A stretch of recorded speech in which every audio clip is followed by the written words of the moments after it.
Good evening, everyone, and welcome to tonight's Candidates Forum. I'm Kimberly Pinkerton, manager of the Greater Kokomo Chamber of Commerce. Tonight's event is the second of two forums for this year's election on November 6th and is centered on the Howard County candidates for office. Immediately following the closing of this forum, a reception for all candidates will be held in the auditorium lobby, and you'll be able to identify each candidate who's running for office by a name tag that has a ribbon from it. Tonight's event is a collaborative effort among the Kokomo Perspective, the Kokomo Tribune, the League of Women Voters of Howard County, and the Greater Kokomo Economic Development Alliance. This evening, we'll have 4 sessions. In the first, candidates for the Center Township Trustee Board will each be given 2 minutes to speak from this podium. The second session, questions will be posed to candidates for Howard County Clerk. The third session, candidates for Howard County Sheriff. And the fourth session will be candidates for Howard County Council District 4. We want to thank all of you for attending tonight's event, and we have thanks to the candidates for their participation. And now I'll review the format for tonight's contested offices. Each candidate will be allowed a 2-minute opening statement. Questions will be asked on a rotating basis so that the candidates will alternate on who responds to questions first. Each candidate will have 1 minute to respond to a question when it is their turn to answer first. The other candidate will have 1 minute to respond and/or review. The moderator may, at his discretion, ask follow-up questions based on a candidate's answer or may ask for clarification of an answer from a candidate. All questions were generated by representatives from tonight's sponsoring organizations. All questions will be asked by the moderator. No questions will be asked by the candidates or the audience. This event will be videotaped for unedited broadcast on KGOV. If any candidate does not have an opponent present tonight, that candidate will be allowed 5 minutes to speak to the audience. Jeff Kowaleski, editor of the Kokomo Tribune, will serve as the moderator this evening. The League of Women Voters will serve as timekeepers. And at this time, I'd like to remind everyone to please silence all mobile devices. And now, I would like to welcome Kokomo Tribune editor Jeff Kowaleski to the podium.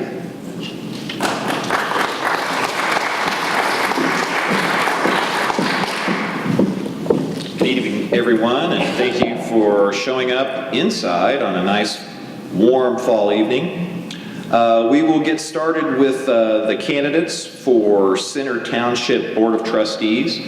When you go to vote, you will be voting for multiple people, not just one person. We will begin with Napoleon Leal, an incumbent Republican.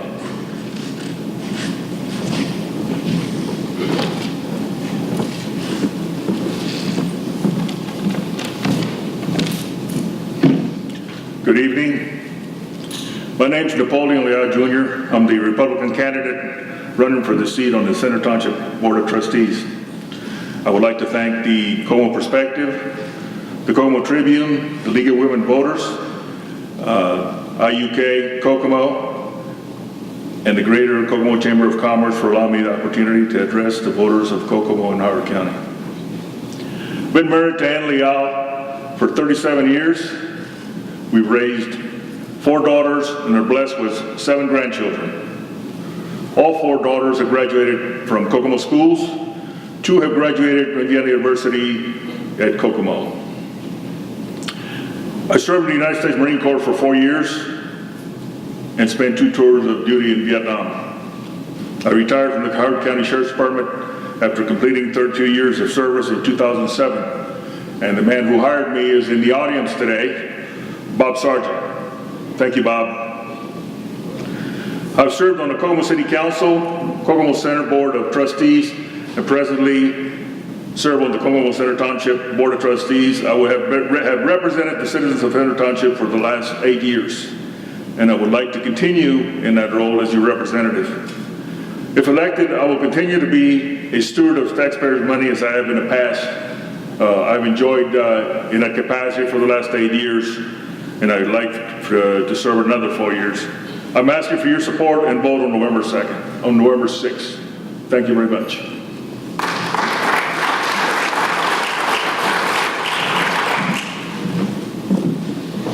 Our second Center Township Board of Trustee candidate will be Steve Geiselman, an incumbent Democrat. Thanks, Tim.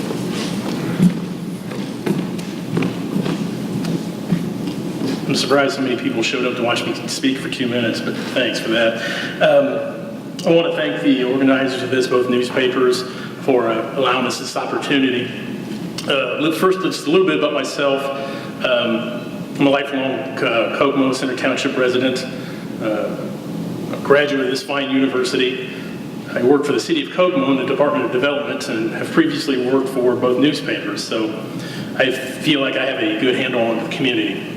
Also finishing the first 4-year term as a board member. And fortunately to serve with Dr. Lee, Reverend Lee, who's our township trustee, will be our township trustee going forward. I've known him a long time. For the last 4 years, I think I've grown to know him a little bit better, and my respect and love for him has grown. It has made our office a little more efficient. There are a few things I think that in the last 4 years there have been times where the board hasn't always been as cooperative with Reverend Lee what he wanted to do as it could be, and that's my feeling is that the board is there to provide oversight, provide guidance, but ultimately be supportive of the trustee and what we're trying to do. Because township government, it really isn't that complicated. You can talk about township assistance or fire protection, but ultimately it's helping people that have a need. So I think that moving forward, we really need to work with Reverend Lee and try to make things as smooth as possible. And specifically, there have been instances in the past where I believe decisions were made based on political motives rather than maybe what would be best for the community. And I can't speak specifically. They said there would be somebody with the cards, so if I'm going too long, yell at me. 2 years ago, the FSA was in a situation where they had financial peril. For whatever reasons, they needed an amount of money, and we had the means and the money to give that to them, but it became a kind of, am I done? Well, I didn't sign. Anyway, see, that's one guy that people talk to him. Thank you, I will ask you. Thank you, Steve. Sorry to be rude, but our next Center Township candidate will be Linda Kuntz, the incumbent Republican.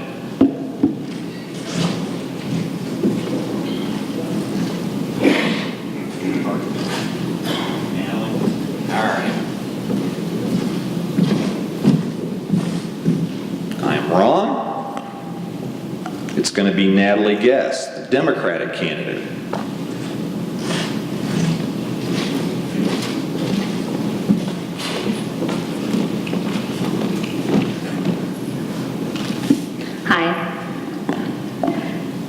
I just first off want to thank the Kokomo Perspective and the Kokomo Tribune and League of Women Voters for having us tonight.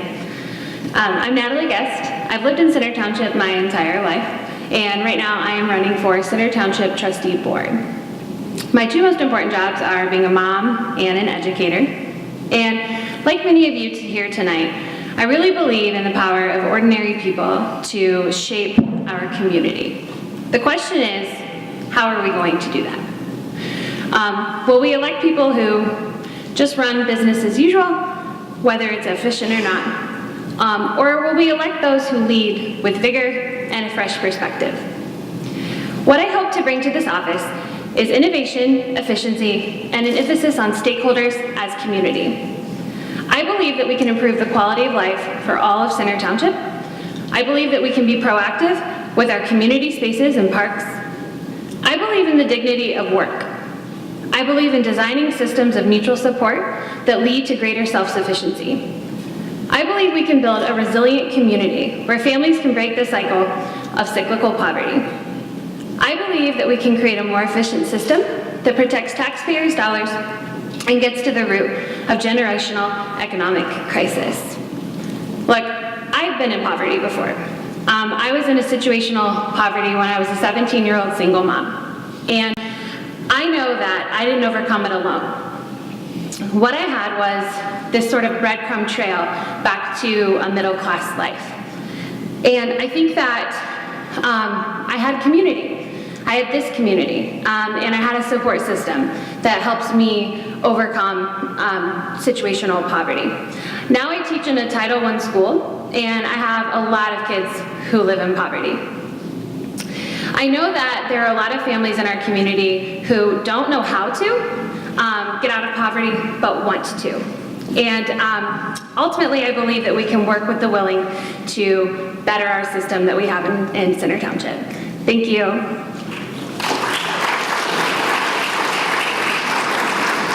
Thank you, Natalie. Our next candidate will be David Ansel, a Republican.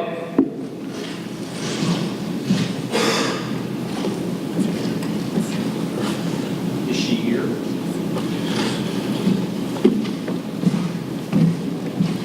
For some reason, when I say someone's name, they tell me no. Okay, so we're going to try Linda Coots one more time. She is an incumbent Republican.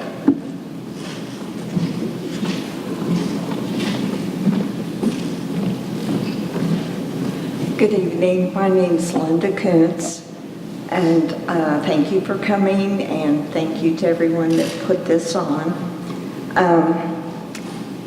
A little bit about myself. I was Judge Van Doren's court reporter for 18 years. And then when he decided to retire, I ran for clerk. So I was clerk 2 terms, recorder 2 terms, and then retired and ran for Center Township Advisory Board. I've served there the last 8 years with Napoleon Leal, and the last 4 years Steve Geiselman joined. It's been quite an honor to do that. Reverend Lee is currently the trustee. I have a lot of respect for him. I have a lot of respect for the people that work in the office. We have tried very hard to be a good steward of the money and to try to support things that we can that help the community. And it's been a pleasure and an honor, and I would like to continue doing it. And I don't need 2 minutes.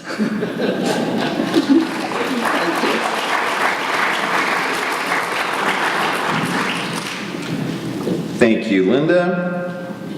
Our next candidate to speak will be Brian West Sr., a Democratic candidate.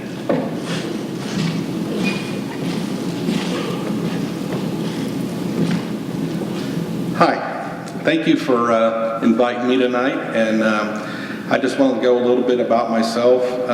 I've worked in the community for 30 plus years. I was a coach, president at Northside Little League for 33 years. Currently a FEMA board president, the Goodfellows Christmas director and vice president. I've worked with United Way as a loan associate, Taste of Kokomo, excuse me, the Taste of Kokomo co-chair, and been at Chrysler for 30 years. One of my main passions is working in the community and volunteering. I'm looking forward to serving on the board and working with the trustee and for the common goal. So, thank you.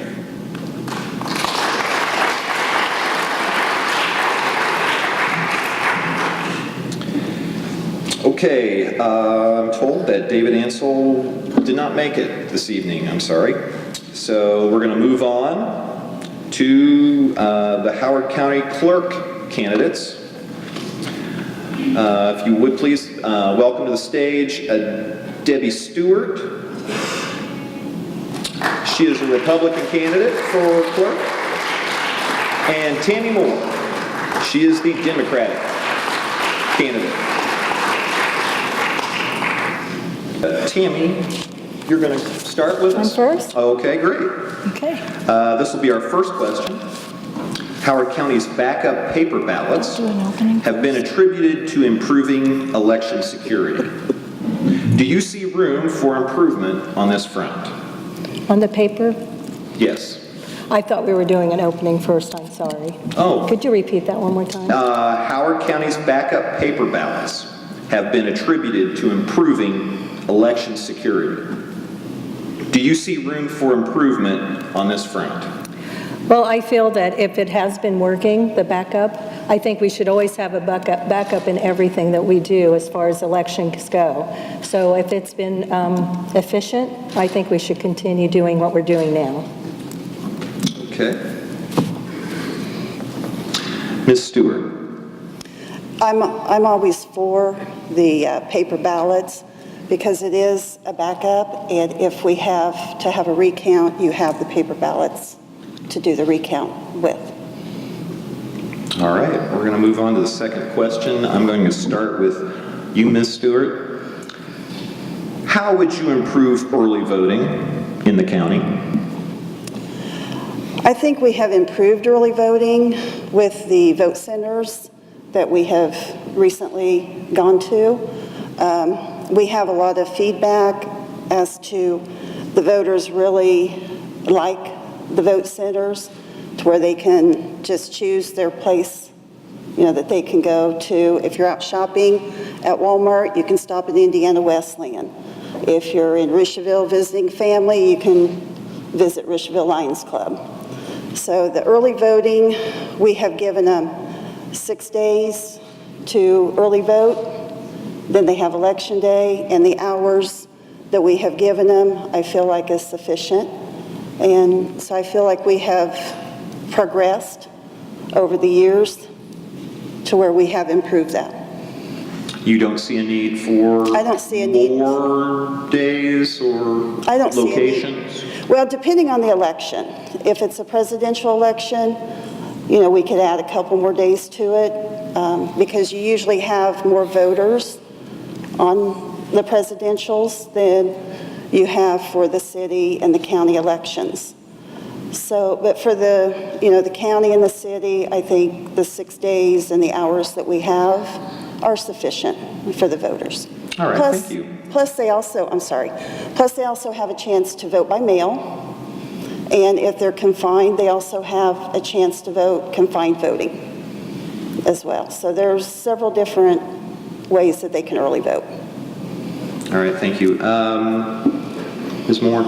Yes. Your turn. How would you improve early voting within the county?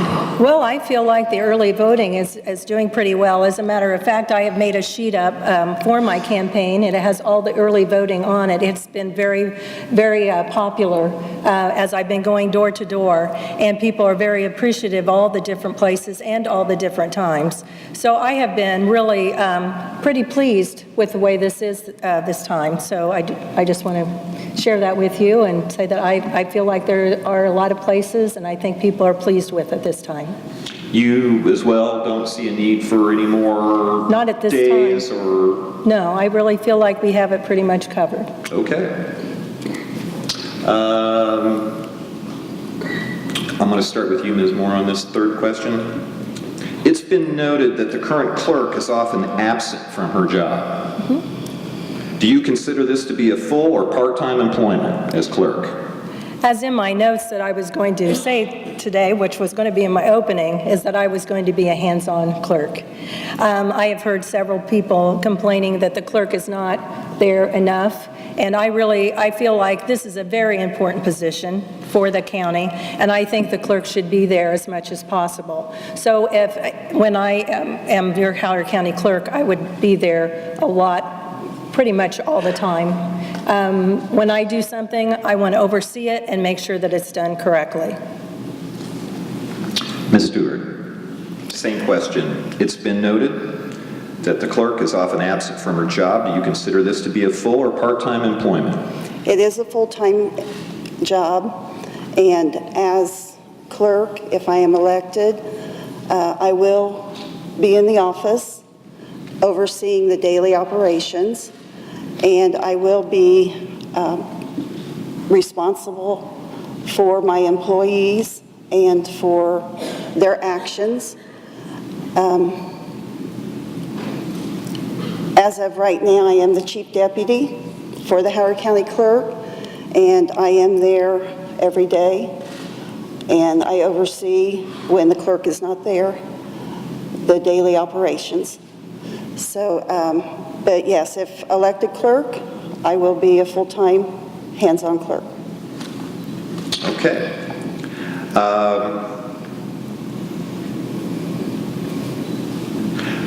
Because I neglected to give you all a little opening, this will be the question that you can use for your opening. Okay. Am I starting with you, Ms. Stewart? I think I am. Yes. Why do you believe you're more qualified than Ms. Moore for this position? Okay, I have 22 years of experience in the clerk's office. The first 14 years in the office, I worked in the support finance office.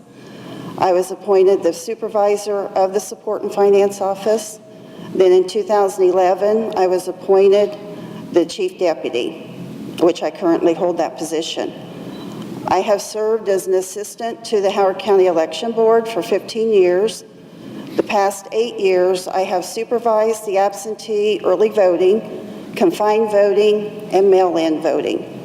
I have been directly involved in setting up and implementing these successful vote centers. I've also directly been involved with 3 computer conversions, the most recent being the Odyssey case management system. I also have set up training of the employees for the Odyssey conversion. So I believe this next step in my career will be a positive and effective move, ensuring the proper operations of the Howard County Clerk's Office. I will continue to lead our office to be efficient, professional, and reliable.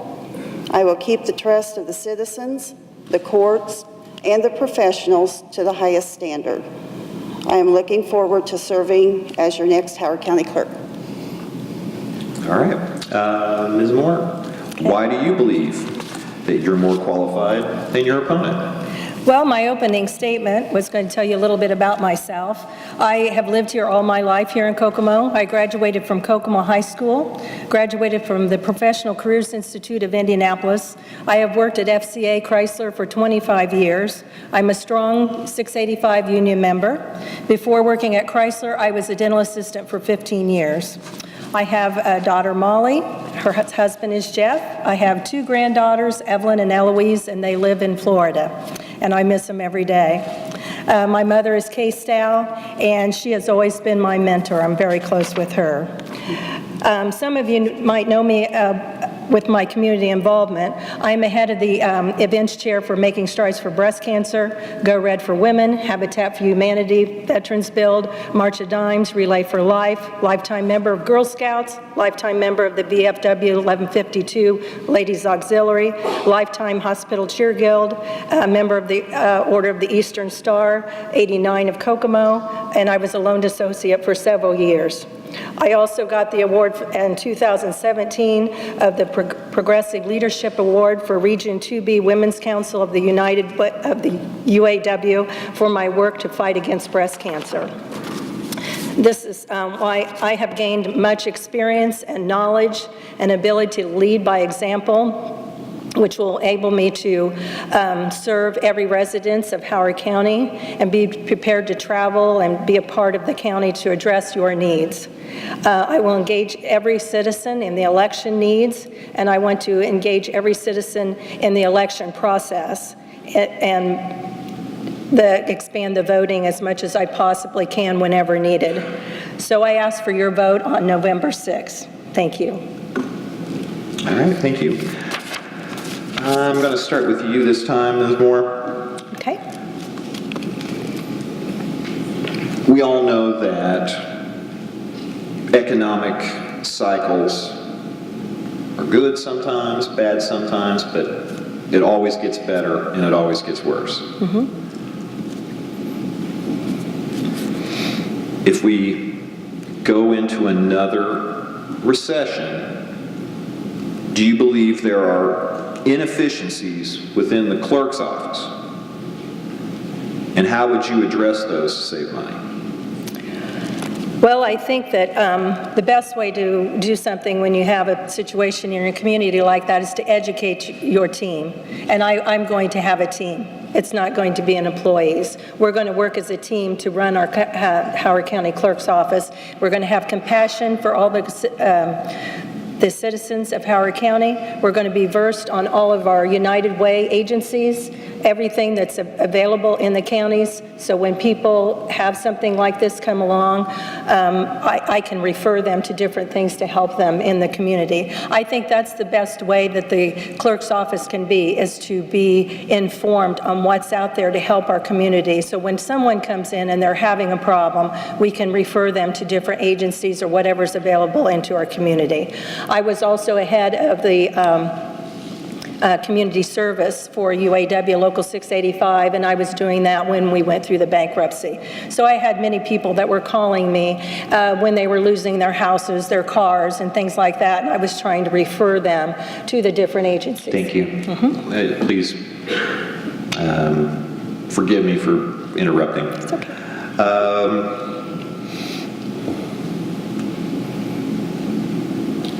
We're still on the same question, aren't we? Yes, Ms. Stewart. How would you address inefficiencies within the clerk's office, if there are any?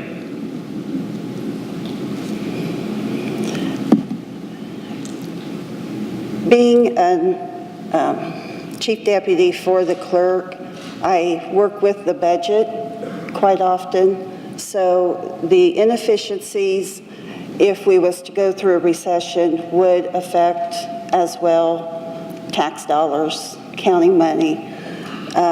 So we would make sure that we monitor our spending on our supplies, in all of our different areas that we budget for. And the employees, we would make sure that they are taken care of and that nothing happens as far as anyone losing their positions. All right, thank you. We're on another question here. Ms. Stewart, we're going to start with you this time. How could Howard County improve its web services? We have a very good IT department, with Jeremy Stevens being the department head, and Jeremy has made several improvements in the county's webpage. What I would like to do as clerk, however, is I would like to go through the clerk's page, every category on the clerk's page, and update all of the information that's on there for the voters for election time, and just for the taxpayers so they know what services that we offer, from marriage license to filing small claims to all the different areas that we take care of. I would like to put all that information out there, which it is, but to keep it updated and to make sure everything's up to date. Ms. Moore, what do you think Howard County can do to improve its web services?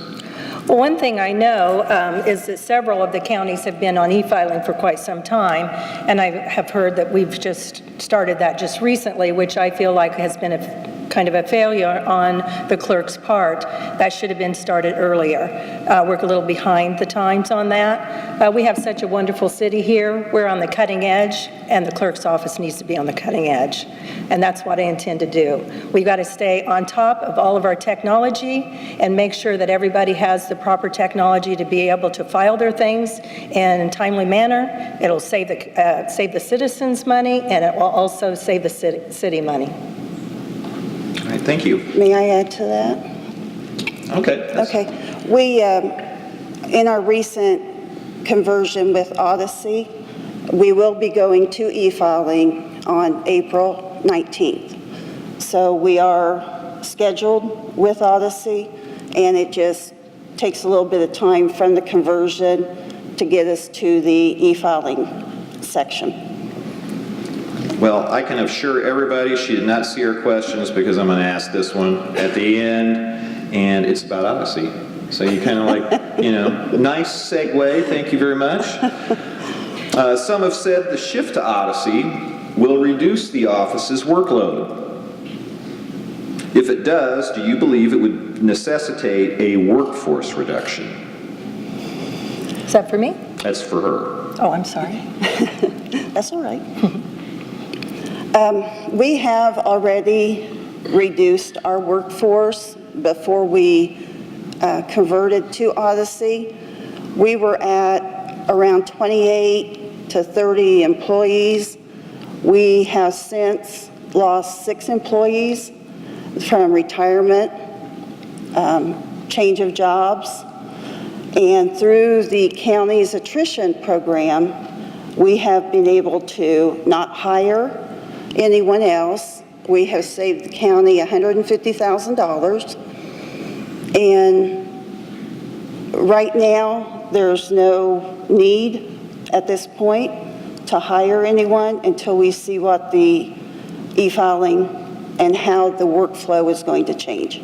And you said that is scheduled to begin next April. April 19th of Okay. 2019. And Ms. Moore, would you anticipate the need to reduce staffing at the clerk's office if Odyssey works as well as some believe? Well, actually, I observed Odyssey. I visited a clerk's office, and I was very impressed with Odyssey.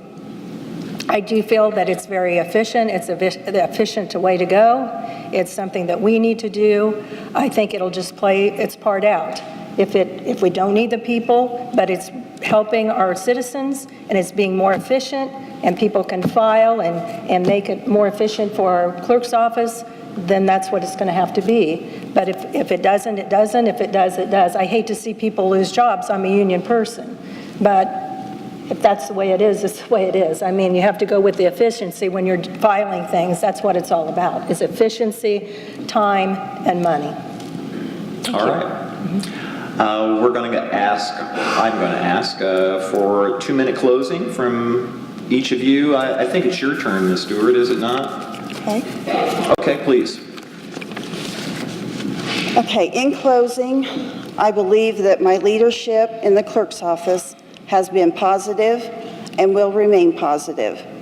We have made significant improvements to the voting equipment, upgraded the case management system, and continued training to our employees, supervisors, and management to ensure proper operations. Our ultimate goal is always to provide professional and courteous service to citizens of Howard County. I would like to thank the Kokomo Perspective, Kokomo Tribune, League of Women Voters, and the Greater Kokomo Chamber of Commerce for hosting this event. I ask for your vote on November 6th. Thank you. Thank you very much. Ms. Moore. Okay. In closing, I just want to reiterate that I am going to be a hands-on clerk. I think that's the number one thing that needs to be brought to attention tonight. Keeping the technology up as cutting edge to help the people be able to file easier, help them make it easier to file, save them money, save the county money. The clerk will, my team, not as employers, but we're all going to work together as a team. There's so many facets to the clerk's office. Everybody needs to work as a team. We all need to come together, maybe as weekly meetings, one time a week, where every team head comes together and we discuss what's all going on between all the different offices, and then disperse. Making sure that we engage all citizens in voting. We don't want to leave anybody out. We have all those voting stations. We don't want to stop that. We want to keep the early voting. I'm all for that. I think that's about it. Just asking you to vote for me on November 6th, and I want to thank all the sponsors for this evening. And thank you. Thank you, too. Can we give the candidates a hand, please?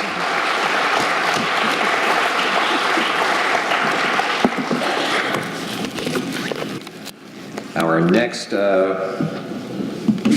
part of the forum will be the Howard County Sheriff candidates.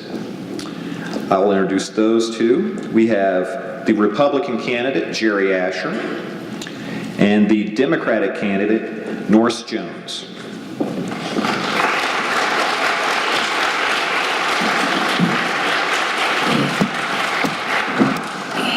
Let's start with opening statements. Mr. Asher, perfect. You have 2 minutes. Thank you very much. Appreciate it. Did you lose your quarter again? Appreciate everybody coming out tonight. It's a great crowd. It's definitely a great venue for this kind of activity, for having a forum. So it's great we had the folks come out. Jeff, I appreciate you being our moderator tonight as well. And the League of Women Voters, Kokomo Perspective, Kokomo Tribune, the Chamber of Commerce. So it's great to do that. So been with the Sheriff's Department 23 years. I'll give you a little bio of my experience. Started out in the jail in January 1995. Became a 911 dispatcher during that time. And then I was hired as a merit deputy in July of 1996. Worked all 3 shifts during that time. In 2000, was promoted to a corporal, went back to midnight shift, spent several years as a patrol supervisor in the midnight shift. When my captain, Napoleon Leal, retired in 2007, I moved into his position as a patrol commander. And I did that for several years until Steve Rogers became the sheriff in 2011. At that point, Steve Rogers promoted me to be a captain. I'm still a patrol commander of the Sheriff's Department, and then he also made me his chief deputy. So that was just a huge honor for Sheriff Rogers to do that. I've worked under several sheriffs during my tenure, and I've gained experience from every one of those sheriffs. So I'm a 1994 graduate of Ball State University, and I have a bachelor's degree in criminal justice and criminology. I'm a law enforcement trainer, EVO instructor, which is emergency vehicle operator instructor as well. Quite a few numerous trainings that I went through, and I'd hate to bore everybody to tears to do that. I do have a bio on my website and have listed some of those things as well. So been married for 23 years to my lovely bride, which is here in the audience with me, Robin Asher. We have 2 wonderful children, Jordan and Katie. Both of them are adults now. So it's a little easier to run for a campaign when you don't have little kids to kind of take care of. So both of them attend Indiana University Kokomo, and it's been a great experience. So I have a lot of leadership experience at the Sheriff's Department, and what I plan on doing is continuing to lead the Sheriff's Department into the future. Thank you. Thank you, Mr. Asher. Mr. Jones, opening statement, please. Well, first of all, I'd like to thank all the organizations that put this forum together for us. Unlike my opponent here, I have been a resident of Howard County my entire life. I have kids that attended schools in this community, gone to college in this community and graduated. I faithfully attend EDF, Everlasting Dominion Fellowship Church, every week. My police career began in 1973 when I became a Kokomo police officer. 1 year into the department, I was promoted to detective, and a short time after that, I became a supervisor at detectives working crimes against persons and robberies. Those are my specialties that I worked. Soon after that, I was promoted to afternoon shift lieutenant, then to afternoon shift captain. And one of the highlights of my career was the fact that during the time the Kokomo Police Department was becoming an accredited agency, I became the department's first ever patrol section commander. I went from being afternoon shift captain to captain over everybody that wore a uniform, and that included civilian employees as well. I served on the SWAT team. I was the SWAT team commander for 2 years. And after having been transferred from the patrol section commander position, I served 10 years as head of internal affairs, and that is the office that I retired out of. For the past 12 years, I have worked as a security officer in Howard Superior Court number 4. And during the time that shortly after the time that I retired from KPD, I did go back for a 4-year term where I was head of crime analysis and the accreditation program. Thank you. Thank you, Mr. Jones.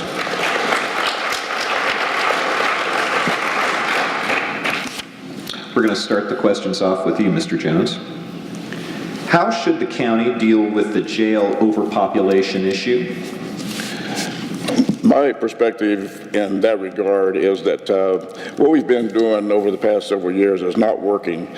Working in the courts, I see the same inmates day in and day out. We're simply recycling these people. We're not doing anything to help them.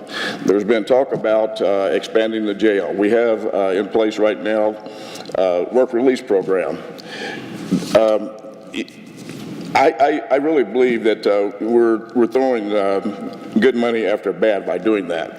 And rather than recycling these inmates, we have people out there that have addictions, things that they can get over with if they have the proper help. And I'd rather see the money that we would spend expanding on the jail or something of that nature, I'd rather see that money go towards some type of a rehabilitation facility where we can get these people out of the system for good.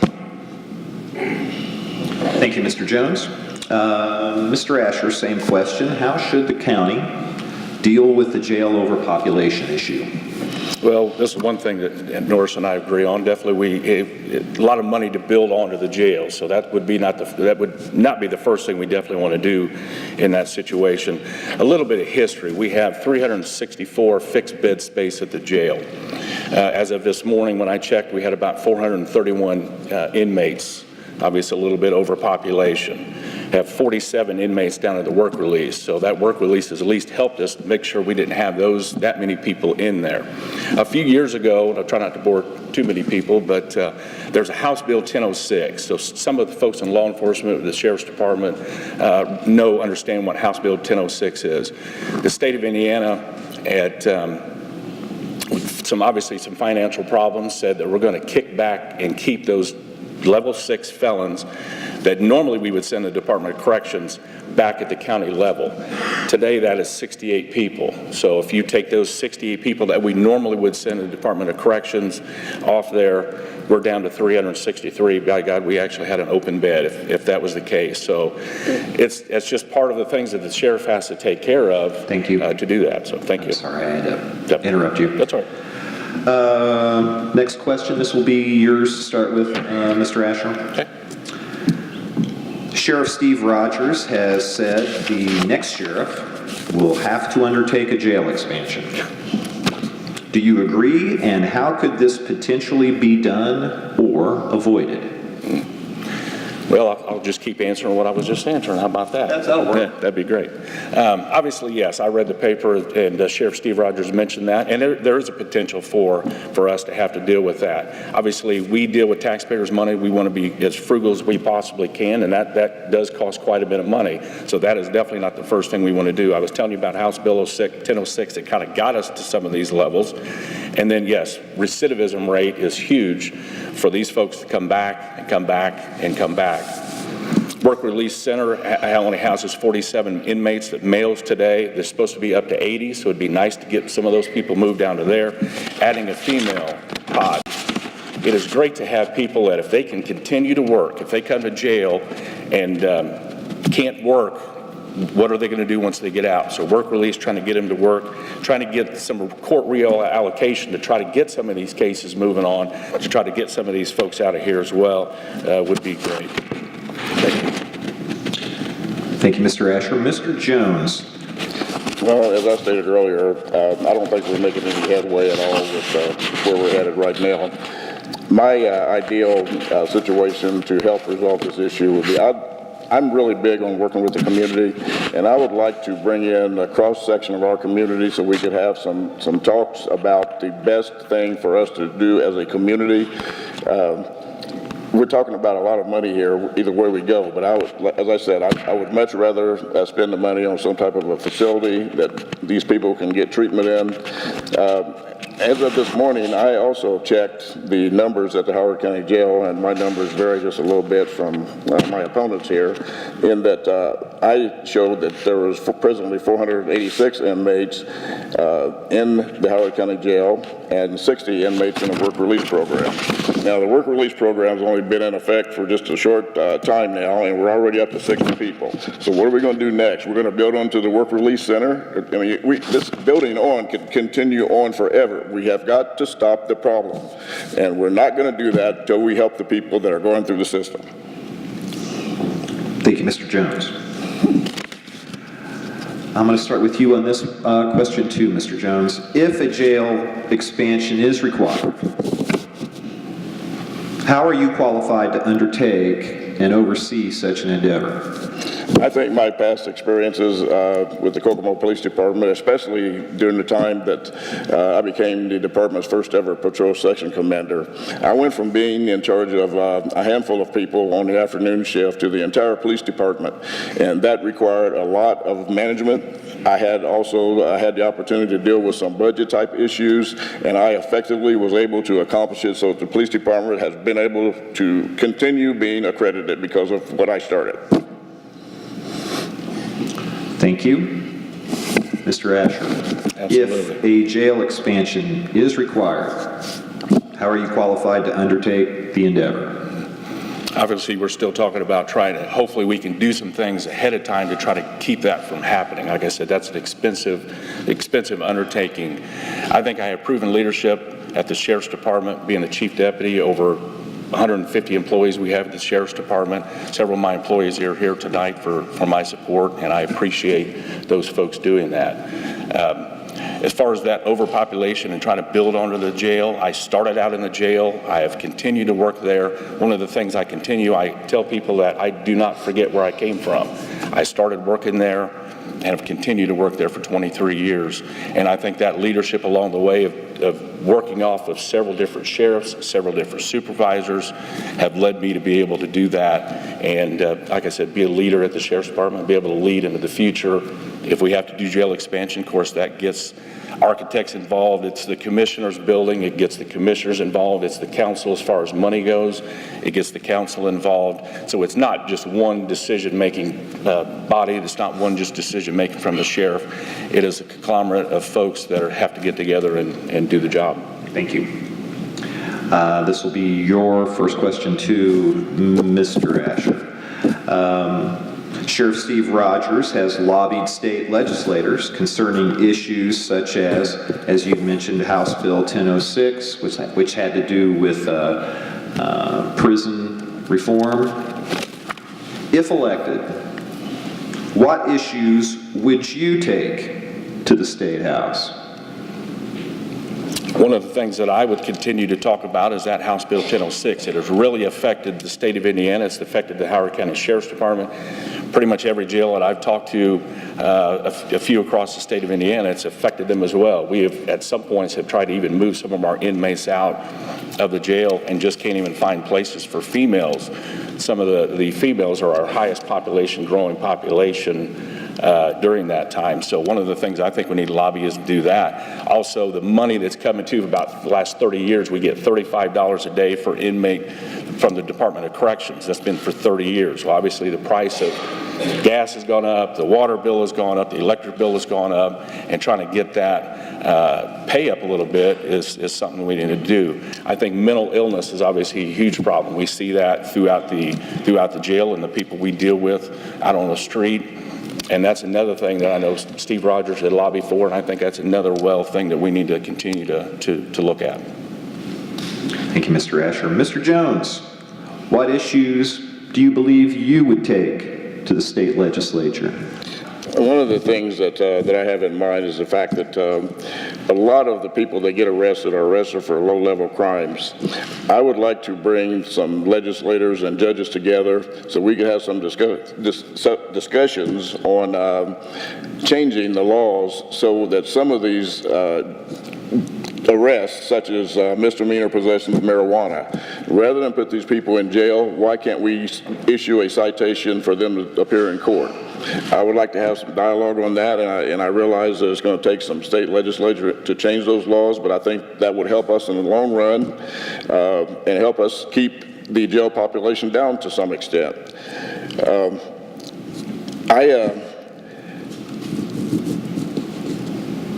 I would like to discuss with the judges. Primarily, they're the ones that are going to be handing down these sentences and so forth. We need to have some laws in place that the judges can enforce, and they cannot enforce those laws until they are passed by the state legislator. I don't know how successful that's going to be, but I do know that some of those issues, such as... Sorry. Can I rebuttal that just for a quick moment? All right. I know Norris, I'd read the paper as far as him talking about some of those low-level misdemeanors, which is actually very, very few people we have incarcerated at Howard County Jail. I went and looked at some of the stats as far as possession of marijuana. The problem, we do have several people there at the jail for possession of marijuana. Only problem is they have multiple other charges with them, maybe possession of marijuana, dealing in marijuana, possession of methamphetamines, possession of cocaine, and quite a few heavy charges. Usually Judge Tate, which is most of the misdemeanor cases we have, is good. If somebody's in our jail for a low-level misdemeanor, driving while suspended, we try to just get those folks out as quick as we possibly can. And Judge Tate's worked well with us as far as they're only there for a couple of days. We need to get them moved on and try to get out and try to alleviate those problems. So we just don't have that. So thank you. Would you like a rebuttal, Mr. Jones? I certainly would. I think my opponent helped me make my point in regards to the fact that we're seeing the same people going through the system over and over again. How long are we going to continue to do that? We need a facility where these people can get treated so they're not repeatedly going through the system. Thank you. I think it's your turn, Mr. Jones, correct, for the next question? Okay. Aside from overpopulation, what issues have you identified within the sheriff's department or the jail that you would address if elected, and how would you do that? Well, obviously, I'm not as closely associated with the jail as Captain Asher is, and I don't have as much knowledge about the operation of the jail as he does. I guess from an outsider, I think the things that are important is that those people that are incarcerated are treated as human beings. I know there are a lot of issues. I hear it all the time from people coming to the courts from the jail. They tell me about how they're being treated out there, and quite frankly, I don't know if these things are true. I don't know how the jails continue to function without some outside agency coming in and taking a look at these things, because I have inmate after inmate constantly telling me about things or telling me about how they're being treated out there. And I don't think that's right. Because a person's in jail, they are no less of a human being, and I think that people should be treated as humans all the time, regardless of whether they're in jail or not. Thank you. Mr. Asher, what issues have you identified within the sheriff's department or the jail that you want to address if elected, and how would you get those done? Of course, always hiring the best qualified people. A lot of times when I first started the sheriff's department over 2 decades ago, we had several people. It could be 100, up to 100 people testing for being a police officer. Even the Kokomo Police Department is down on how many people test. So we don't get as many people there. We don't get as many people as we normally test for the jail and dispatch as well. So trying to get the best qualified people to try to put our jail out there to try to get the best benefits we possibly can for those folks as well. I think we treat, as far as I'm concerned, we treat the inmates about as best as we possibly can. We had an independent person come in from the Department of Corrections, and they come in and do a jail test every year. They come in and check the water quality, the air quality, how the inmates are looking, how the inmates are treated.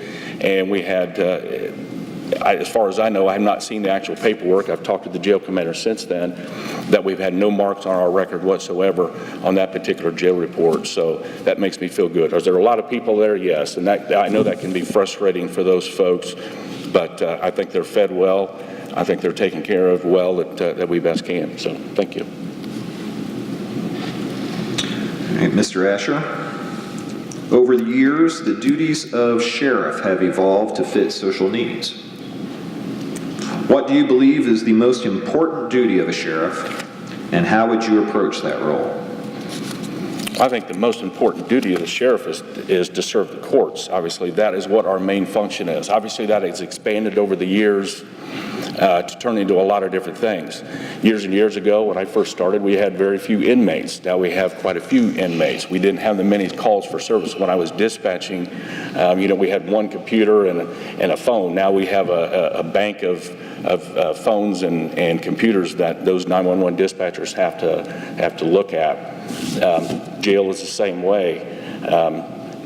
We have to stay up with the times. We have a sex offender registry, which has been around for several years. That is part of our duty, which is not much fun, but we have to track those folks. That is something that has been added to. Civil process. We have 2 full-time civil process people that do nothing but serve civil process every day. We're moving inmates all over the state of Indiana. So we have a lot of different functions that years and years ago we didn't do, and we have to stay up and serve the courts, serve the papers, and serve the public the best we possibly can doing that. Thank you, Mr. Asher.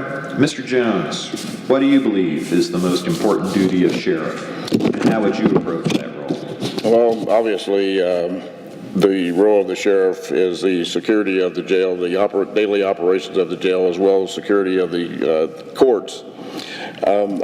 I believe that a sheriff should be very accountable for the actions of all of his officers. In doing that, that entails having well-trained officers out doing the things that our community wants them to do.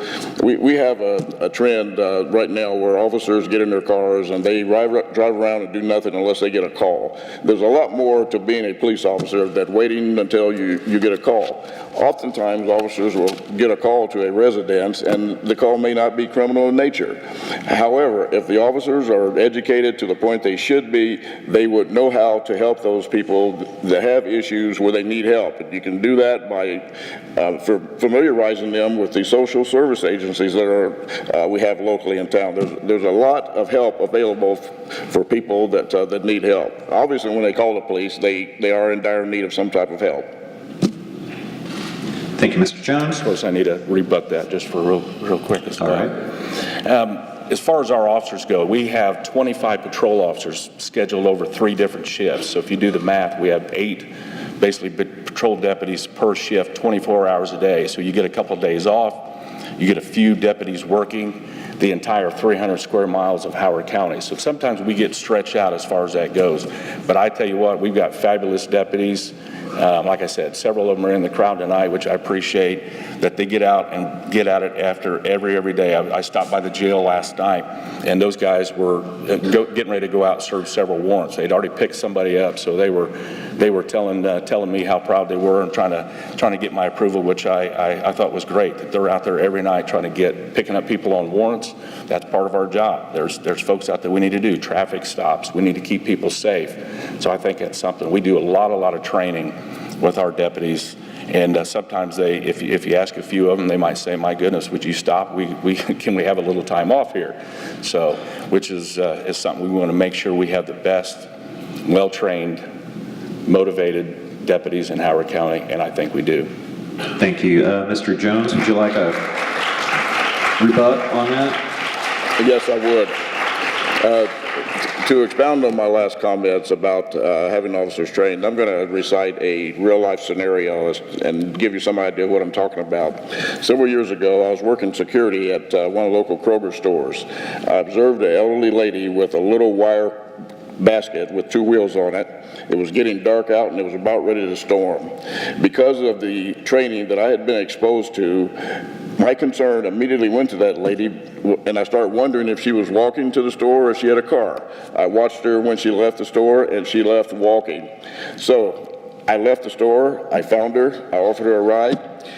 Now, you have to ask yourself, what did I prevent? It's getting dark. She could have been hit by a car. Elderly lady with her purse over her shoulder. She could have been mugged out there. Those are things that a good officer should be able to recognize and be able to act on before those things happen, because when they happen, all of you as citizens, you're going to pay for it. We have to call detectives in. We have to call in accident investigators. That costs the community money. And that is what I mean when I say well-trained officers. You need to be able to recognize those issues that an officer should be able to recognize. Thank you, Mr. Jones. Mr. Jones, in what ways do you believe the Sheriff's Department has been proactive in combating the opioid epidemic in the county? And how could the department be even more proactive in dealing with this issue? I don't think the department has been proactive at all, because if they did, they would still have officers from the Howard County Sheriff's Department associated with one of the local drug task force. There's not been a representative from the county involved in that procedure for several years, and that is something that I plan on changing when I get that office. All right, thank you. Mr. Asher, has the Sheriff's Department been proactive in combating opioid epidemic, and how can the department be even more proactive in the future? Oh, I think the Sheriff's Department always could be more proactive as far as that goes.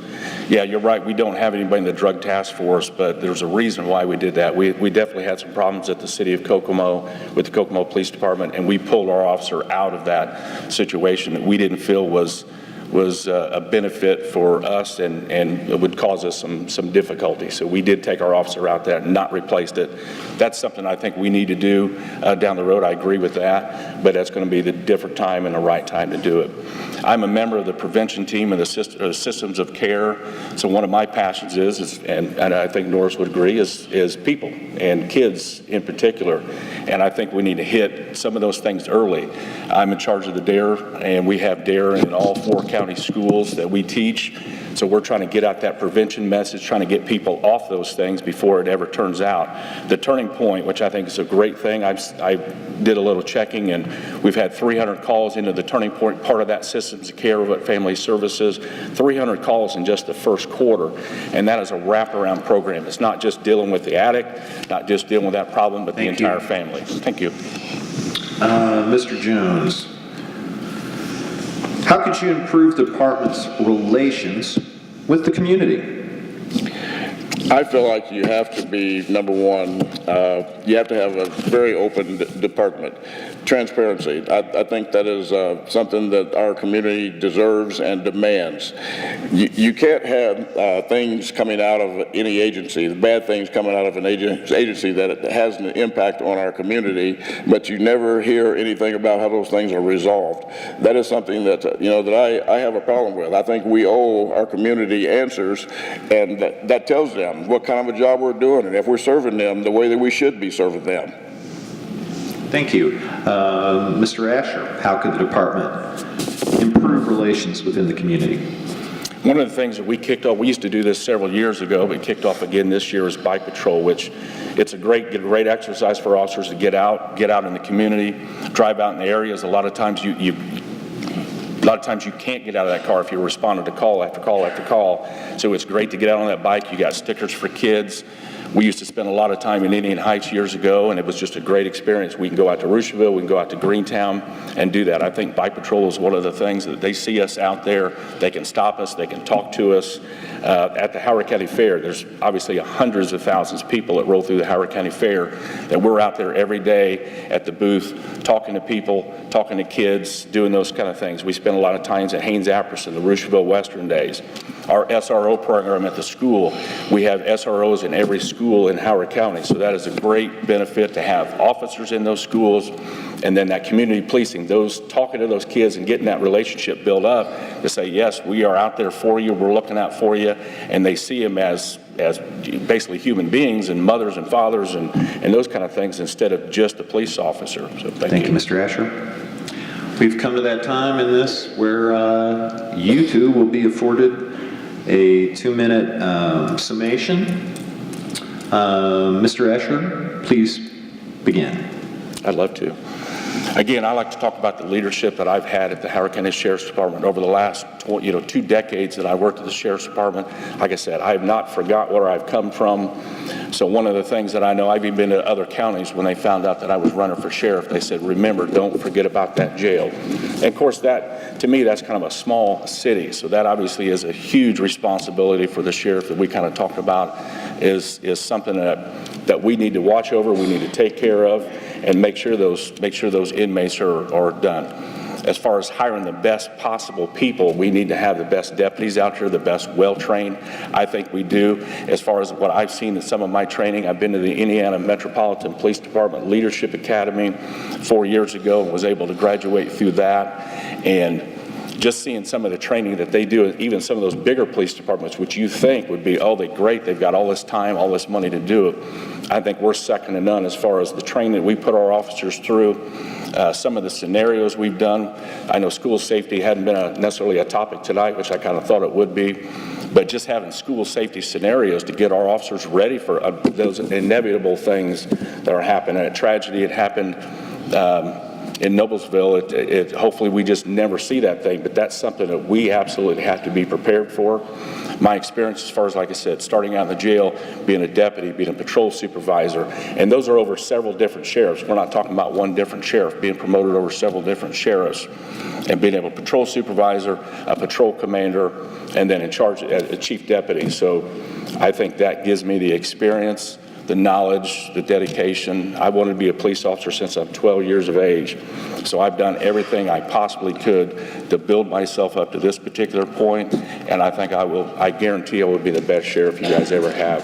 And I appreciate your vote on November 6th, or as Deb Stewart talked about, October 10th starts early voting, so there's no reason why not to get out there and do that. So thank you guys very much. I appreciate your time. Thank you, Mr. Asher. Mr. Jones, your summation, please. One of my priorities that I have is the safety of our kids at school. I've did some research, and I have found that right in our backyard there is a school system that is termed as the safest school in America.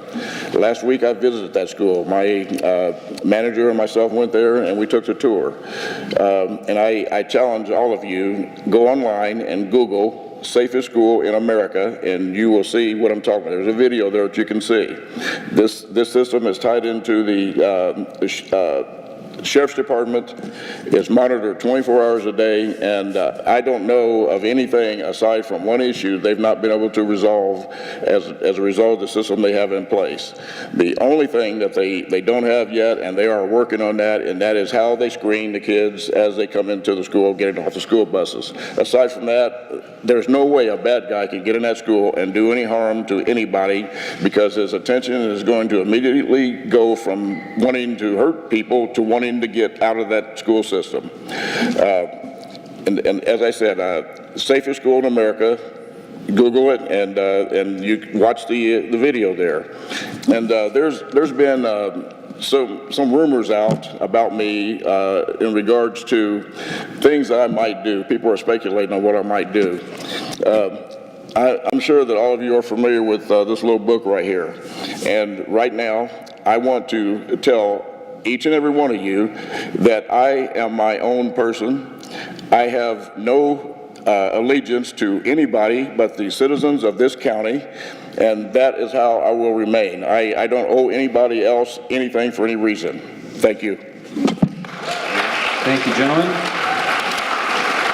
Let's give these guys a hand, please. Thank you. Okay, this will be the final debate. This one is for Howard County Council District 4, or as some people might call it, the Miller family seat on the Howard County Council. The Republican candidate will be Brian Alexander on your ballots, and the Democratic candidate will be Gregory Steele. Mr. Alexander, your opening statement, please. Well, I'd like to thank the Kokomo Perspective, Kokomo Tribune, League of Women Voters, and the Chamber of Commerce for organizing and sponsoring the event, IUK for being willing to host this event, and each of you for your attendance here this evening and your interest in this election. Howard County is a great place to live. About a month ago, my high school classmates and I celebrated our 40-year class reunion, which I still can't quite get my mind around 40 years, but that's what it's been. A lot of my classmates came in from other places, Illinois, Chicago area, Texas, several of them from Florida. And while it might seem glamorous to live in a place like Miami, for example, which one did, on the way home I commented to my wife, you know, there's no place that I would rather live than here in Indiana and here in Howard County. This is my home. I was born here. I spent the first 18 years of my life here in Howard County until I went to college. After college, my job as a high school basketball coach took me to some other communities for a period of time, but then I came back home and I spent the past 21 years here. So 39 years out of my 58 have been right here in Howard County. To give you just a little brief background, biographical background, I graduated from Northwestern High School in 1978, went to the Northwestern schools all 12 years. I received my bachelor's degree from Ball State University, my master's from IUPUI. I've been teaching at the high school level for 34 years. I'm also an adjunct English instructor here at IU Kokomo, where I've been teaching for 7 years. And I also, before that, taught as an adjunct at Oakland City University at the Miami Correctional Facility. In 2010, I ran for and was elected to an at-large seat on the Northwestern School Board. I'm currently in my final year of my second term. My wife Tammy and I attend Bible Baptist Church here in Kokomo.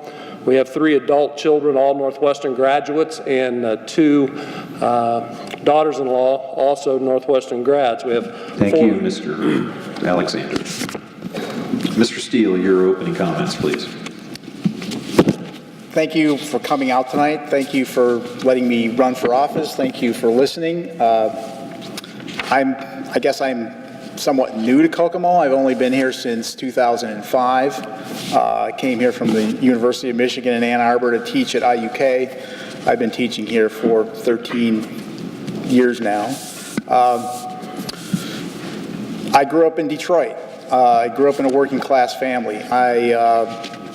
I was the first in my family to go to college, much like many of my students here at IU Kokomo. My wife and I like Kokomo. We like living in a smaller community. We grew, like I said, we both lived in larger communities. I think we really have sort of embraced Kokomo in many ways. I do have a little bit of an outsider perspective because I didn't grow up here, but we have come to sort of, again, embrace the community. We enjoy what the community is doing. We think that Kokomo and Howard County has a tremendously bright future, and I look forward to trying to help make that future as bright as it possibly can be. Thank you, Mr. Steele.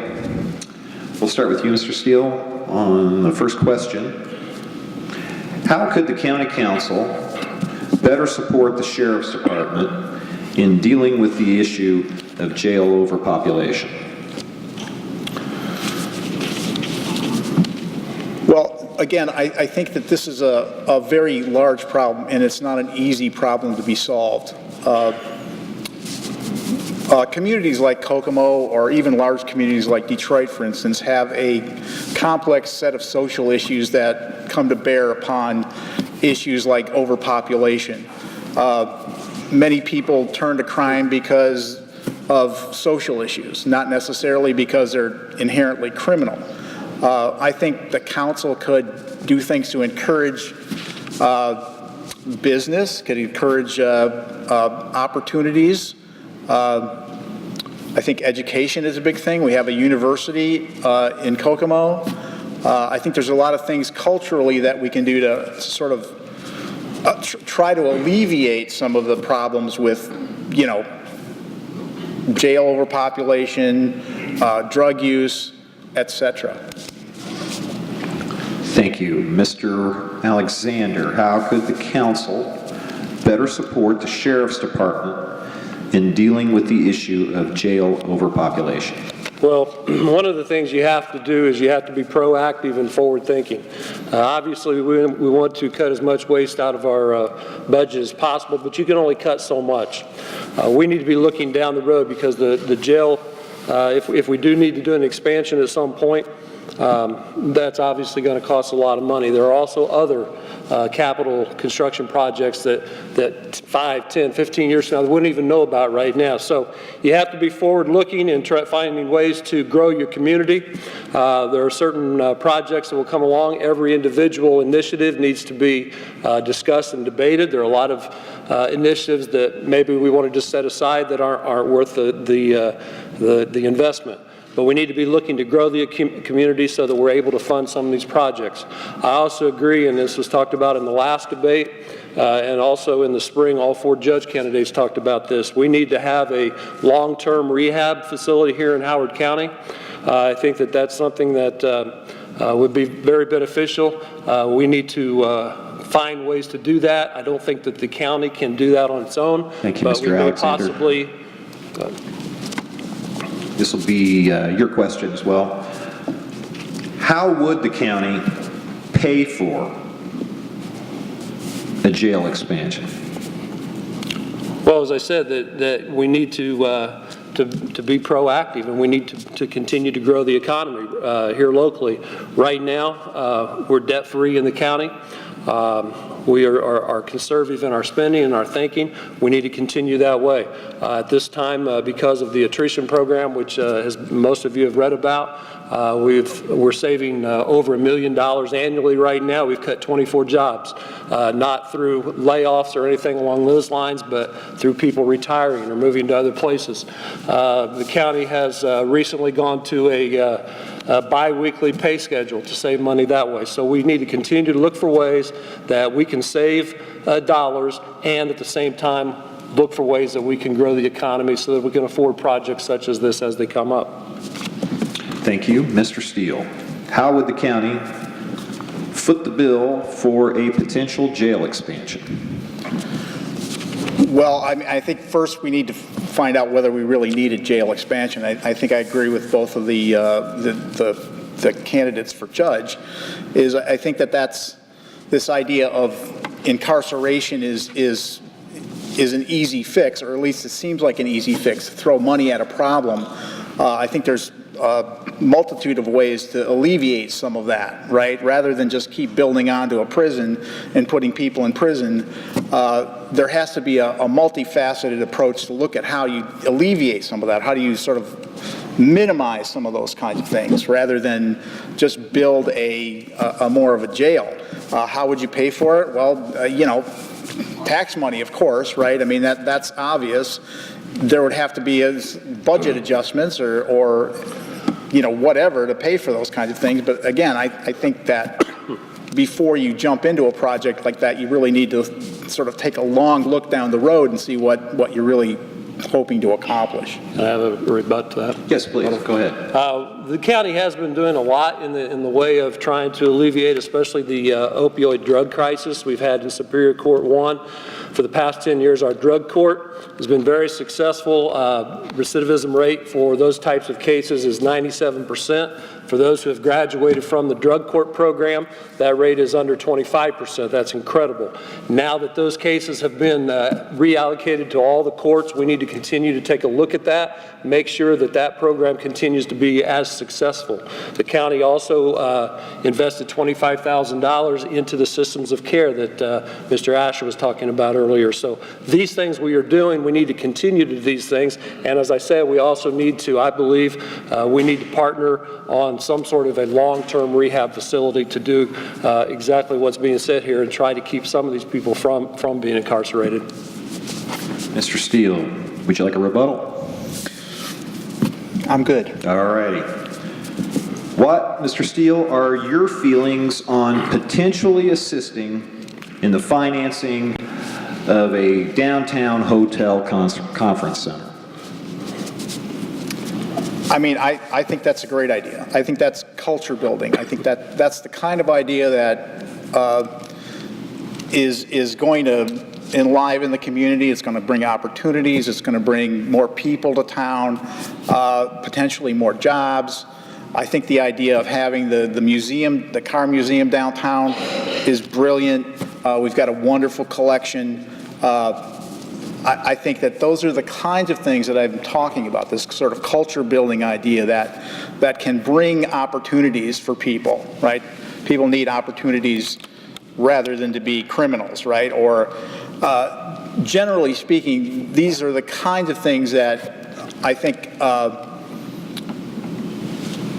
support all of these other ideas, right? That it makes sense to do these kinds of things in a community like Kokomo. We have to look farther down the road, I guess is what I'm saying. Thank you, Mr. Steele. Mr. Alexander, what are your feelings on the financing that the county is participating in on the Hotel Conference Center? Well, I would first echo what some of the current county council members have said, and that is I would prefer that it not be in a TIF district, but we can't work in the world that we prefer sometimes. We have to work in reality. The reality is it is going to be built. It's going to be built in the TIF district. That being the case, I do believe that it will be, on the long term, it will have a positive effect on all of our county taxpayers. I've not talked to anybody on the council who is against the hotel itself, but only the fact that it's in a TIF district. Considering the fact that the county will not be able to collect any of that immediate revenue, and our collection will be more long-term, I would not be in favor of being a major investor in this project. However, the investment right now, and this has not been settled absolutely, but we're talking about $150,000 a year for what I've read 12 to 15 years. We have a budget annually of around $50 million. $150,000 is 0.3% of our budget. I think it's something that we can afford, without raising taxes, and I think that in the long term it will be good for the county. Thank you, Mr. Alexander. Mr. Alexander, how do you feel about the county government getting involved in public-private partnerships? I think that there are some things I was going to mention, and I was mentioning the rehab facility, that I don't think that the county itself, by itself, can do or should do something like that, but I do think that a partnership with a private organization is a good idea. I think it can work. I don't think the county necessarily needs to be the one to run that type of a facility. The Systems of Care is a public-private partnership. The hotel is going to be a public-private partnership, and I think that if the right people are running those projects, I think it's something that can work. I also would be in favor, as far as the long-term rehab facility, of looking at possibly partnering with a faith-based type of organization. Some people get a little antsy when you start talking about faith-based and partnering with government, but some of those organizations are the most effective. I think that there are a lot of ways that we can approach some of these types of projects. Mr. Steele, how do you feel about county government getting involved in public-private partnerships? I think in some cases it's necessary. I agree with Mr. Alexander. I think that these are, potentially good partnerships, given that there's a kind of proper sort of oversight. I think that, anymore in the current economic climate, that these partnerships have to be looked at seriously. We can't necessarily have it all on the, sort of based on taxpayer burden. I mean, I think there needs to be, we need to be open-minded. We need to look at these individual problems, and I think that there's some definite sort of positive possibilities. Thank you. Mr. Steele, how could the county council expand its reach beyond day-to-day operations of county government?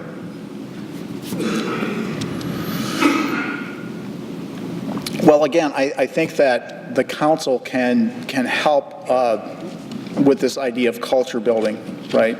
This idea of how do you take a place like Howard County and Kokomo and make it a desirable place to live, right? How do you attract new business? How do you attract people to live in Howard County and Kokomo?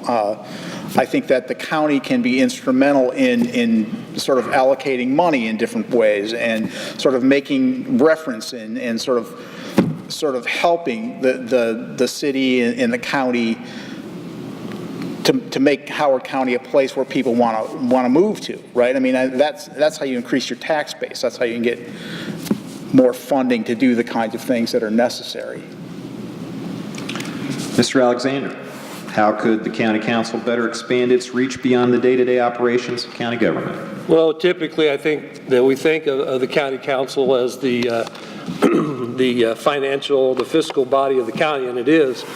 We think of approving budgets, we think of setting tax rates, et cetera, but one of the responsibilities that is outlined for the county council is to help in setting priorities for the allocation of public funds. So I think in that respect, the county council can work with the commissioners, can work with county employees, can work with people such as those folks from the Auto Museum, all these different areas, and talk about ideas that we have that we can use to add to our county, to the economic growth of our county. And that goes again back to being forward-looking and finding ways to expand our local economy. Mr. Alexander, Mr. Miller, who holds the seat currently, has been on record as saying that the county council has certain obligations, certain duties as laid out in state statute, and that's what county government needs to focus upon and little else. Where do you stand on that? Do you think that county government has a set basis of activities, or do you believe that you can branch out and do more projects? Well, first I'll say I have a tremendous amount of respect for Mr. Miller, and he's done tremendous service for this county for a long time. I agree with him on probably 95% of everything that the man has ever said. But there are some areas where I don't know if you'd even call it a disagreement, but maybe you just would call it an interpretation of what those state statutes are. I just mentioned that one of the responsibilities of the county council that's laid out, you can go on the county website, I believe it's on there, on the council webpage, I believe, is to set priorities for allocation of public funds. So that gets back into the whole idea of working with the commissioners, working with these other entities in helping to bring investment into the community, because if we're going to pay for all the projects, if we're going to continue to provide the level of service that our community deserves and expects, we need to be forward-looking, I'll say that again, in finding ways to be able to fund those things. If we're just going to sit down and say, well, the only thing we're going to do is sit here and just let the tax money come in, we're going to run into problems. Mr. Steele, same question. Do you believe that county government just needs to stay in its lane and do just what state statute says, or do you believe it needs to be participatory? Yeah, I'm not a stay in a lane kind of guy, in case you didn't notice. I think that, we collectively, the people that live in this community, whether or not you believe anything specifically or not, I think that what we have to say is that we have a responsibility to the future. I work with students every day. When I first got here, unequivocally, when I had asked the students about Howard County and Kokomo, they would say, don't live here, right? And I would say, well, what are you going to do after you graduate? I'm leaving. I was disturbed by that, frankly. Again, there is a responsibility to the future that we all must somehow manage. And I think, again, Mr. Alexander is correct. You need to look down the road and understand that it's a battle, right? Either we survive or we don't. Staying in the lane might be relative sometimes, but sometimes you've got to reach out. You've got to do other things that maybe you wouldn't necessarily do. Thank you, Mr. Steele. This question will be for you, Mr. Steele, as well. With the current county council president stepping aside, who would you support to fill his spot as county president? It's interesting because I don't know the candidates. So I'm going to have a difficult time answering that question. Alrighty. Again, I would speculate. Can I speculate? I would certainly do my research, which I'm frankly fairly good at, being an academic. And again, I would try to find someone who I think would embody some of these characteristics, right? Somebody who is interested in growth, in sort of development and encouraging business and encouraging sort of the future and having a responsibility in ways that would help us all collectively benefit in the future, particularly our young people who are going to be the recipients of the things that we ultimately decide. Thank you, Mr. Steele. Mr. Alexander, do you have a person in mind that would make a good county council president? Well, I do know the other councilmen. I know all of them fairly well, except Mr. Ellison I don't know as well. I've talked to him a couple of times. But I'm not going to give you a name of someone. I will tell you that we have an extremely talented and experienced group of folks on the county council. I think that there are several there who would make an excellent president, but I think that that's something that if I'm elected and once I take office then that we would discuss that and make a decision. There may be some who aren't interested in being the president. So I think that there are several people that are on that council who would make an excellent president. Okay. This will be your question too, Mr. Alexander. If control of the innkeeper's tax falls to county government, and the legislature says you may, how would you approach the issue? Would you want to raise the innkeeper's tax, let's say, in Howard County? Well, I'm glad you prefaced that by saying if that falls to the county, because we need to make sure everybody understands that right now that's not under county control. Representative Karakoff's piece of enabling legislation has not received a hearing in 2 tries. Now that may happen at the next session. We'll see. If that does fall to the county, as a conservative, my first reaction to anytime I hear someone talk about a tax increase is I'm very, I want to step back a second. I'm very leery of any talk of a tax increase. That being said, I know that many of the current county elected officials have asked for this opportunity to raise this particular tax. That's why Representative Karakoff brought the legislation to the state. I'm not going to make a commitment here this evening because the only talks I've had with anybody are 30-second talks about it in a hallway somewhere. I would want to sit down and discuss that in detail and make a decision at that time. But I would be open for that discussion. All right, thank you. Mr. Steele. If Howard County has the ability to raise the innkeeper's tax, what do you think about the issue? Well, I would also want to do a little more research. I think again, raising taxes is a problem, right? Just saying, let's just raise taxes. I mean, okay. Let's just raise taxes. Let's throw more money at it. I think any of those issues, when you start talking about raising taxes or any kind of fees, burdening the taxpayers or burdening anybody else unduly doesn't make sense. So, I mean, I would want to do more research personally. I don't know that much about it.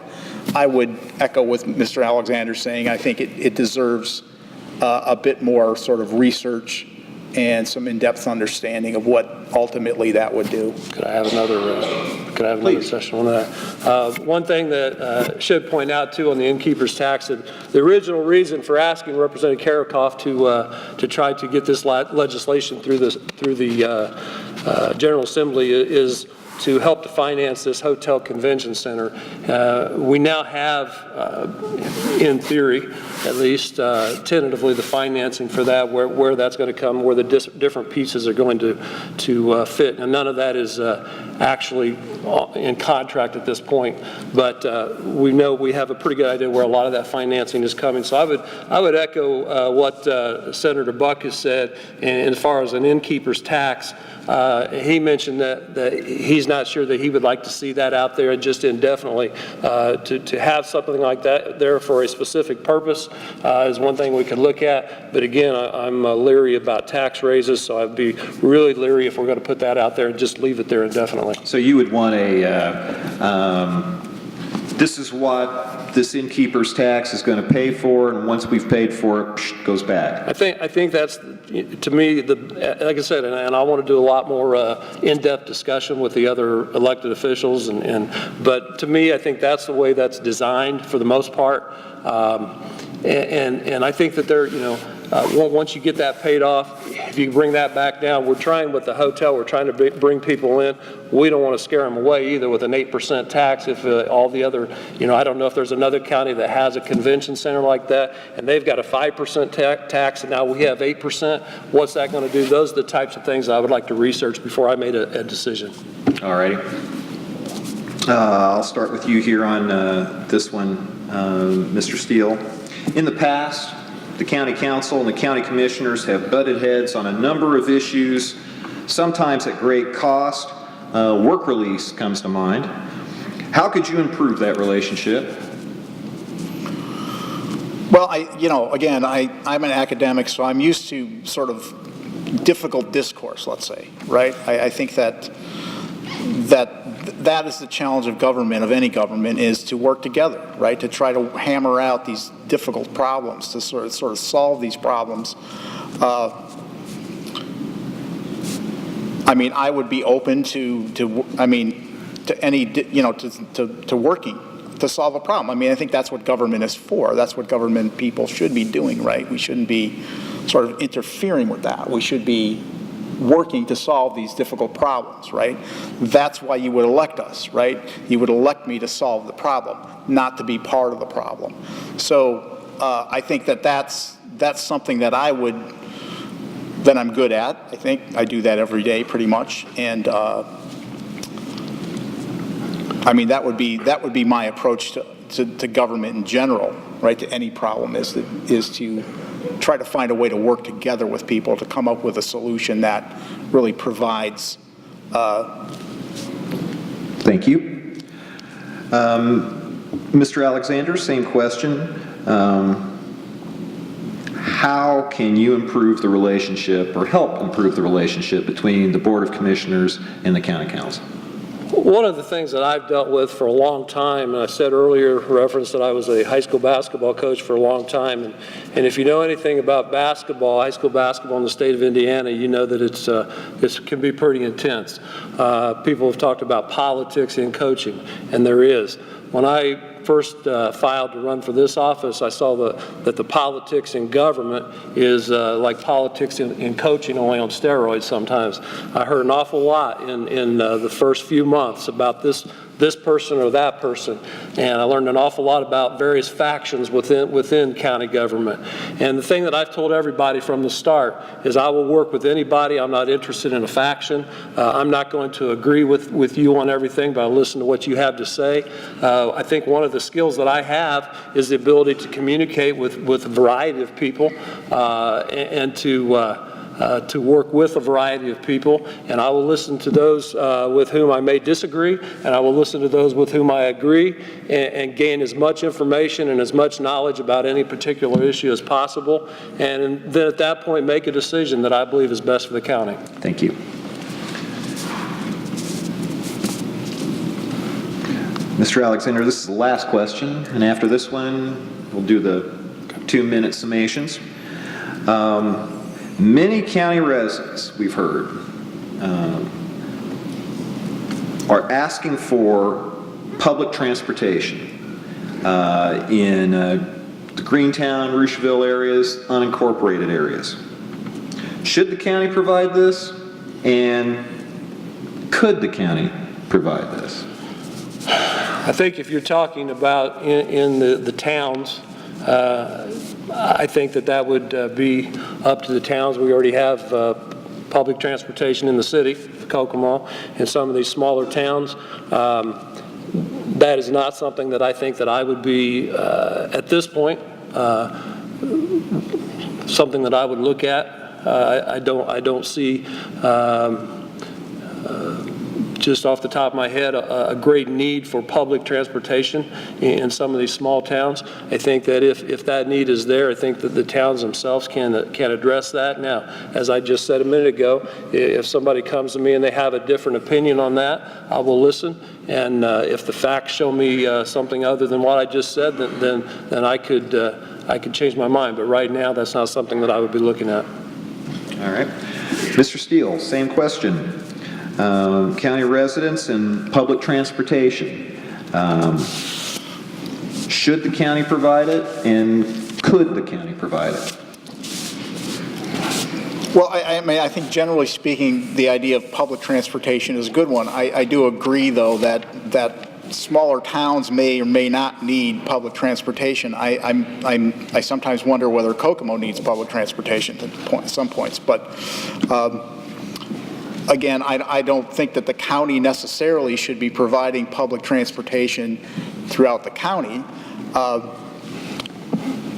Again, that would be, to me, more of a long-term kind of idea that, you might want to put on the long-term board, right? That you might want to think about as something going into the future, depending upon how the population growth happens in Howard County and in some of the smaller towns. I mean, I think you have to first find economic growth in order to pay for some of these things, right?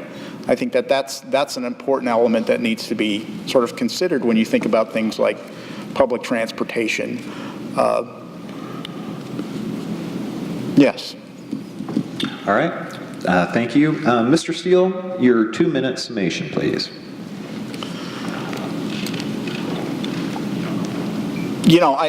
When they asked me to run for office, I didn't hesitate, but I didn't hesitate for certain reasons. I never wanted to be a politician. I don't think I am a politician. I don't think I'll ever really be a politician.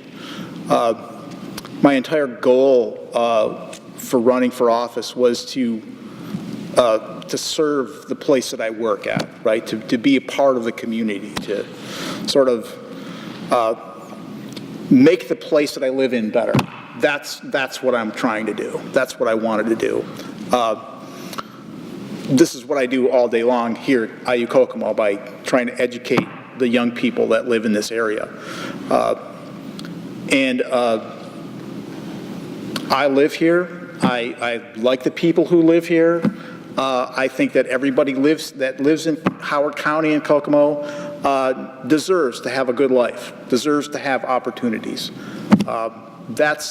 That is my fundamental, basic political goal, if you will, right? Is I am here primarily to try to make whatever I can make better, to make people's lives better in any small possible way that I can. Thank you, Mr. Steele. Mr. Alexander. Well, once again, I'd like to thank all of this evening's sponsors and all of you for your attendance. Very soon you'll have a choice as to who will fill the Howard County Council District 4 seat. This is a seat that's been held by Richard Miller for over 40 years.